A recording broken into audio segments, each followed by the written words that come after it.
I mean, I hate looking at myself on camera anyway, so it's fine. Hi, I'm Janice Lee. I'm an assistant professor of creative writing in the English department, and I'm receiving the 2023 CLAS Researcher of the Year award. As a creative writer, I'm invested in the different forms and shapes that our stories take, and this includes all of the myths and stories and narrative containers that we have inherited.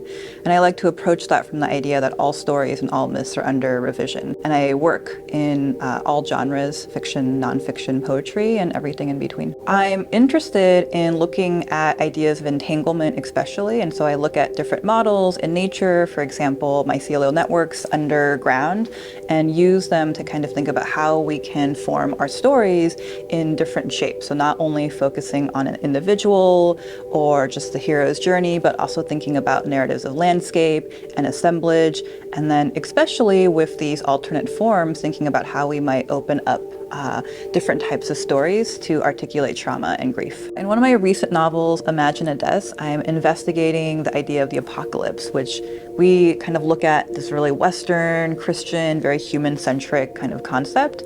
And so I kind of want to expand that idea that the apocalypse doesn't have to be just about deterioration and ruin, but it can also be about empathy and building relationship. So in my book, the apocalypse is much more of a mundane apocalypse. It's much more about anticipation and waiting, and even during that time, how characters are still processing their trauma and grief, whether it's related to the crisis or not. I also look at this book a little bit as a gesture of anti-colonialist sentimentality, so I'm not really interested in resolution or redemption, and the sentences and the language in there also kind of reflect that. They enact different ways of seeing things, so the sentences are often very long, and I include different vantage points, so whales, dogs, cats, even pea plants all have different points of views that are included in this kind of entangled narrative. I'm interested in storytelling because it's shared. So like breathing, like dreaming, like language, storytelling is something that exists because it's shared between people and between beings.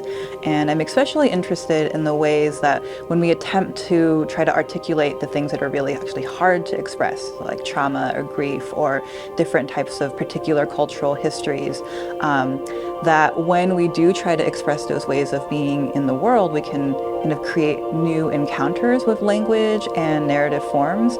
And so for me, that's a place where art can lead to real transformation. My name is Janice Lee, and my research focuses on decolonizing language and narrative in storytelling, particularly within writing about inherited and cultural trauma.